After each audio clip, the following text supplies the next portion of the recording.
Então, sem dúvida, tudo isso entra num conjunto de uma educação em sentido amplo, né? Em sentido amplo, mas cuja palavra-chave necessária sempre, nunca se pode perdê-la de vista, é a função emancipadora dessa educação. Acho que sim, que a cultura e o americanismo, já que a gente falava deles, são fundamentais do ponto de vista da educação. Olá! Nesta edição vamos conversar com Demétrio Xavier, músico, cancioneiro, apresentador, especialista em música crioula da Argentina e do Uruguai. Ele já traduziu obras do artista Atahualpa Yupanqui para a língua portuguesa. Olá, Demétrio, seja bem-vindo ao nosso programa. Um prazer enorme estar aqui contigo. Vamos conversar sobre essas coisas bonitas que têm a ver com esse nosso território comum do sul do continente, com a Argentina, com o Uruguai, com o Chile, enfim. Que maravilha! Então, para começar, o que é ser um cancioneiro? Pois é, essa é uma palavra interessante que se usa de um jeito meio popular para quem faz a interpretação da canção popular, né? Quando tu usas essa expressão tão bem usada por ti, que foi a música crioula, a gente se refere ao que é daqui, vamos dizer, de uma forma geral. Todo mundo sabe que existe o milho crioulo, que existe a vaca, a raça bovina crioula. Bom, nós fomos colonizados a partir da conquista do continente, né? Havia coisas que eram do cultivo indígena, originário, e havia coisas que vieram da Europa, da Península, enfim, de outras partes do mundo, através das pessoas da Península que vieram para cá. Quando começou a haver espécies que já tinham a característica deste solo e que já eram nascidas aqui, passa-se a usar esse termo crioulo, né? Que no Brasil ele passa por um significado preconceituoso, porque em algum momento se referiu aos escravizados, ou seja, escravizados não nascidos na África, já nascidos no país, seriam escravizados crioulos, mas naquela época não tinha nem esse sentido exatamente pejorativo. Nem precisava de algo mais pejorativo do que o próprio ato de escravizar e a instituição da escravização. Mas, por exemplo, na América Espanhola se falava em aristocracia crioula, porque eram os grandes proprietários e seus filhos, mas já nascidos no continente. São os aristocratas crioulos que começam a fazer movimentos de independência, enfim. E assim, tudo o que é criação, criado, vejam que a raiz é a mesma, né? Daqui é crioulo. Então é muito interessante esse uso música crioula, que não deve puxar necessariamente para o gauchesco, inclui muito mais coisas, mas é uma música popular deste mestiço e dessa cultura mestiça desse continente. E esse espetáculo Cantos do Sul da Terra é celebrado no sul da América como uma aldeia diversa, plural, combativa, multiétnica e libertária. O recital também leva o nome de um programa de rádio que você apresenta na FM Cultura. Então conta pra gente sobre esse trabalho, Demétrio. Pois é, isso foi um divisor de águas, por um aspecto, por outro não, porque tem uma continuidade muito clara. Eu continuei mais ou menos lidando com os mesmos conceitos, mas em termos assim de espaços e de métodos, sim, foi um divisor de águas. Foi quando em 2011 eu cheguei na FM Cultura e coloquei em prática, coloquei no ar uma antiga ideia de programa de rádio.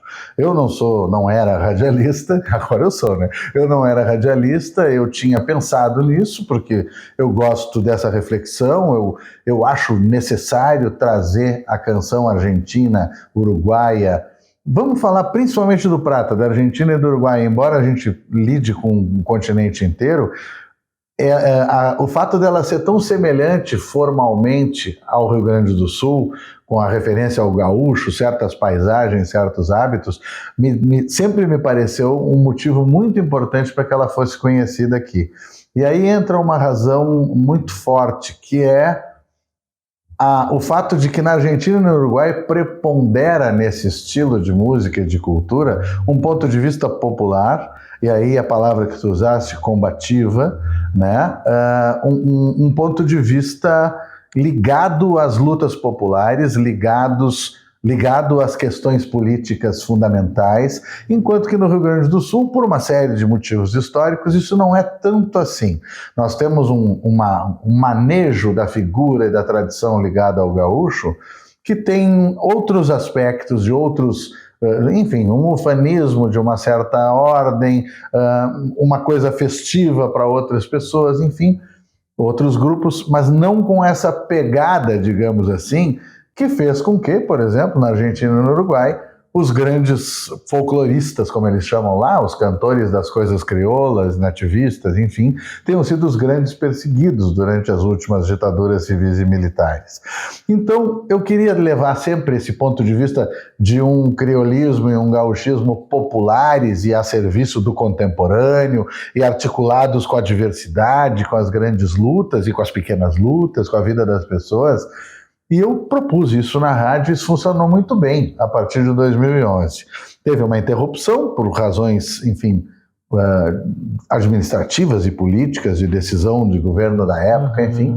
Até 2018 eu estive no ar e voltei depois em 2020 como voluntário, semanalmente, já não diário, o meu programa, porque eu não queria que o programa deixasse de existir.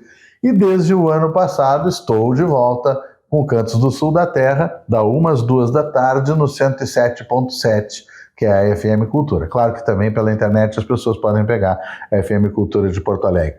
O recital Cantos do Sul da Terra, ele nem sempre tem o mesmo formato.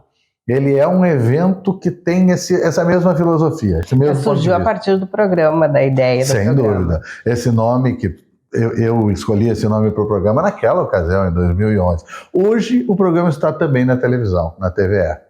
É curioso porque agora está fazendo 1 ano disso. Neste momento, a gente está fazendo um aniversário de Cantos do Sul da Terra na TVE, que já teve lá suas mais de 50 edições. Que bom, parabéns. Então já é um sucesso também na TVE. Sem dúvida, porque não é um sucesso de um discurso meu, nem de uma proposta exatamente minha. É uma coisa que, quando eu era bem jovem, eu lido com esse tipo de música desde adolescente, profissionalmente desde os 19 anos. Mas desde antes eu já estava envolvido com isso. E eu sempre percebi, não era uma esperança, era uma coisa, uma percepção enquanto eu tocava nos bares, enquanto eu começava a tentar ser músico, de que havia uma carência de um espaço, seja radial, seja na noite, enfim, para o que então se chamava música latino-americana, que é uma expressão que tem o seu significado bonito para muita gente, mas que não é correta, porque quando um brasileiro diz Demétrio toca música latino-americana e eu toco música brasileira. Puxa, mas então o Brasil não é latino-americano? É uma maneira do Brasil se extrair do continente mesmo sem perceber. Então essa música hispano-americana, ela é querida, sobretudo aqui no Sul, e o pessoal tinha sede de um espaço para compartilhar isso. Por isso deu tão certo e vem dando muito certo. Já são muitos anos de programa, né? E você apresenta estilos musicais que traduzem essa diversidade, as culturas indígenas, negras e também campesinas, né? E nos anos 70 havia essa utopia de unificação cultural da América Latina e a música teve grande influência para isso. Mas na prática ficou só na utopia, assim, o que você acha, assim, Demétrio? Como você vê essa integração cultural e das lutas sociais dos países do Mercosul? É uma pergunta fundamental. Eu acho que sim, continua sendo um projeto. Eu nunca tenho certeza sobre o uso da palavra utopia. Eu titubeio, eu pessoalmente, não estou achando que não seja um uso adequado, mas eu titubeio porque a utopia quer dizer o não lugar. Parece ser aquela coisa em que não se chega. É aquele horizonte do Eduardo Galeano que ele diz, né? Que ele, citando uma outra pessoa, diz: o horizonte é aquilo que tu vai caminhando e quando tu vai chegando ele se afasta mais, cada vez ele se afasta mais. A utopia é assim. E aí o outro pergunta, então para que serve a utopia? Para caminhar, né? E isso acontece, é verdade, é bonito, mas uma verdadeira unificação da América Latina é uma coisa que eu acho muito palpável, muito possível. Acho que estão acontecendo coisas na geopolítica mundial agora que acenam um pouco para esse lado, ou apontam para esse lado.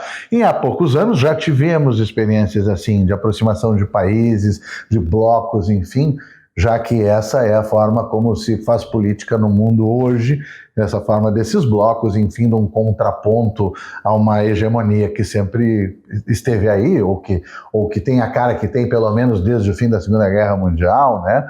Então, o que acontecia naquela época dos anos 70 e início dos 80, que aliás é a época da fundamental e gloriosa Mercedes Sosa, que a gente recorda em outubro porque morreu em 4 de outubro de 2009. A Mercedes Sosa traz para o Brasil e leva para muitos outros países essa noção.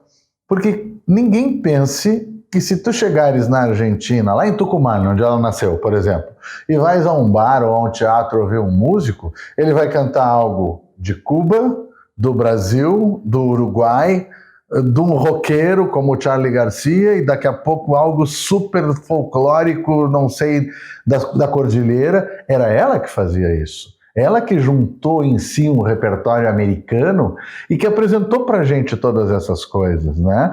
Então, também outubro é o mês de recordar a Violeta Parra, que nasceu em outubro de 17, nasceu no dia 4 também.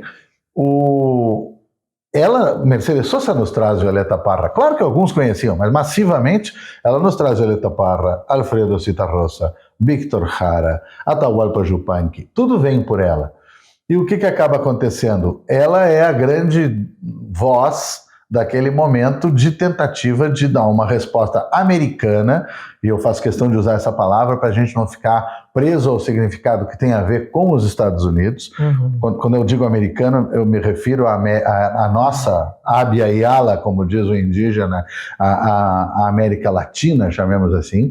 Uma resposta americana pensando, por exemplo, que as ditaduras que foram tão simultâneas em vários países se articularam nesse sentido. Elas tinham a abjeta, a asquerosa, né, a criminal Operação Condor. Né? A Operação Condor era como justamente se articulavam os países na repressão. Bom, popularmente se fazia também uma resposta a isso, fora o fato de que houve um momento em que muitos americanos foram exilados em países vizinhos. Tem uma música que fala de uma maneira muito linda sobre isso. Um brasileiro, depois da vitória do Allende no Chile em 71, o 71 era uma época de um aperto terrível aqui, né? O AI-5 quase novinho, né? Muita perseguição, muita violência. Muitos brasileiros foram para o Chile. Depois tiveram que sair de lá, foram para outros países, foi se conhecendo, foi se tomando contato com o continente também dessa maneira obrigada, forçosa, né? Então, por todas essas razões, eu acho que esse é um projeto vivo, um projeto justo, um projeto necessário, viável, essa compreensão da América como um lugar só. E do ponto de vista da educação, a música ela contribui na sua avaliação para o resgate cultural histórico dos povos? Sem dúvida nenhuma, de uma maneira fundamental. Inclusive, eu tenho um orgulho, uma alegria e uma comodidade de estar nas emissoras públicas. As emissoras públicas têm a vocação e a obrigação. Não é só vocação, né? É uma questão de estatuto, é uma questão de sentido, de origem, de essência. As emissoras públicas são formadoras de público. As emissoras públicas têm que fomentar justamente o sentido artístico a arte que está ligada ao questionamento, a resistência, inclusive, a revisão de determinadas narrativas da história, né? Então, isso e na medida do possível, aliada também às lutas de outros segmentos, aos movimentos populares e sociais. Então, sem dúvida, tudo isso entra num conjunto de uma educação em sentido amplo, né? Em sentido amplo, mas cuja palavra-chave necessária sempre, nunca se pode perdê-la de vista, é a função emancipadora dessa educação. Acho que sim, que a cultura e o americanismo, já que a gente falava deles, são fundamentais do ponto de vista da educação. Então a música pode universalizar essa realidade local de um habitante de um pequeno povoado da fronteira, vamos supor. Sem dúvida, sobretudo explorando as possibilidades, os canais pela via da tecnologia, enfim, que a gente tem contemporaneamente. Porque a gente tem que pensar que uma pessoa que nascia num fundo de campo do Rio Grande do Sul, no meio do século XIX, ela estava condicionada a uma paisagem, a um discurso, a um determinado sistema de valores que tem a ver com uma pequena população, com a sua família, com as atividades que se faziam ali. Hoje, eu posso estar aqui militando numa coisa tradicional, com o meu lenço no pescoço, do qual eu não abro mão, desde que um médico lá em Rivera disse, numa consulta para um senhor que ele atendia, um peão velho, ele atendia as pessoas de graça ali da população pobre de Rivera, ele disse: seu fulano, o senhor não usou lenço crioulo, por isso o senhor está ruim. Foi a única coisa que eu lhe pedi. Eu tinha 20 anos e eu ouvi aquilo, eu estava hospedado na casa desse homem, fazendo música.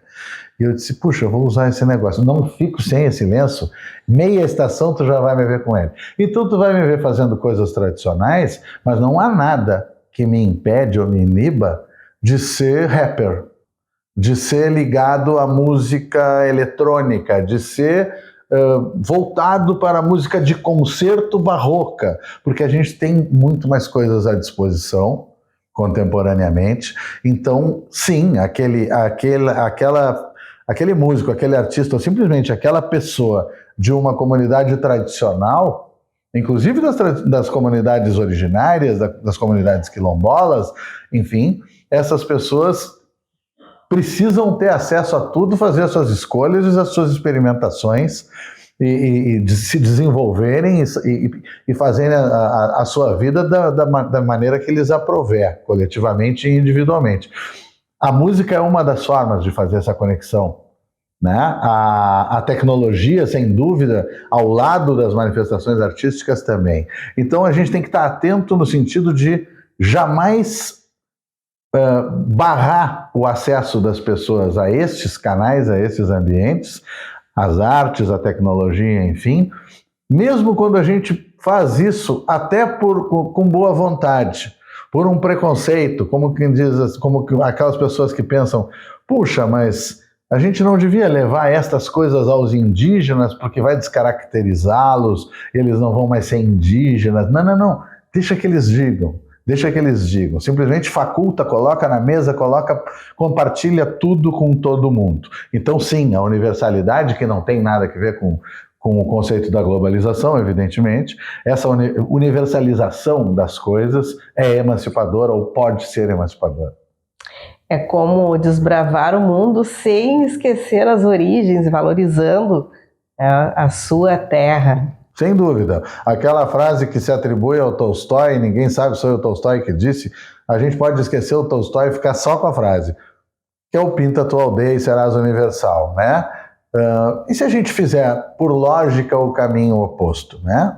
O cara que conta do seu dia a dia lá no seu lugarzinho, não estou fazendo nenhuma valoração dizendo lugarzinho, mas por ser pequeno, né?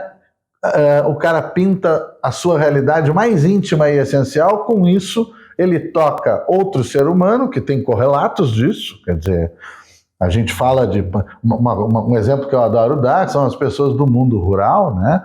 A gente tem uma fantasia, quem é urbano, de que a universalidade está mais presente no urbano. Eu acho isso uma fantasia, eu acho um equívoco, porque uma pessoa que já lidou com uma bicheira num iaque lá no Everest vai se entender só com alguma adaptação de idioma e tal, com uma que fez a mesma coisa com os seus animais aqui no interior do Rio Grande do Sul. Quem dependeu das estações, né, do clima para o plantio, quem sabe o que fazer com a planta, né, Me lembro daquela canção que diz: é sábio o paisano que aponta o talo da planta nova para que nenhum vento a dobre jamais. Isso deve ser conhecido ancestralmente mundo afora, né? Então, está bem, pinta-se a aldeia e chega-se à universalidade. E por lógica, por um raciocínio totalmente simples, não se fará o contrário? Quando a gente é universal, será que a gente não chega às coisas mais nossas e mais pessoais também? Ou não pode chegar? Não é possível esse caminho de volta? Talvez seja. Em relação ao Grammy latino-americano, latino no Brasil, não é latino-americano. Como você vê essa valorização assim atual? Olha, eu realmente não tenho muita proximidade desse evento, desse certame, dessa premiação, mas é necessário que a gente fuja um pouco, né? Procure desconstruir um pouco uma perspectiva muito purista que a gente tem. Às vezes, estou falando de mim próprio, né? Não estou julgando ninguém, em que tudo que está muito ligado de forma muito intensa à indústria cultural nos parece menos sólido, com menos valor, digamos assim, grosseiramente. Não é assim. Quer dizer, de uma maneira geral, essas premiações buscam pessoas que estão numa cultura de massa, né? num outro conceito que não é aquele que eu quis usar quando falei em cultura popular, mas seja como for, o certame para este tipo de produto, e é muito bom que a gente esteja presente. É muito bom que a América Latina esteja presente, que as periferias do mundo estejam presentes. Isso sim é fundamental. Mais ou menos como a gente dizia de colocar as coisas à disposição, disputemos todos os espaços, né? Com a nossa música maravilhosa, que também se presta tremendamente para a indústria de massa, sem dúvida.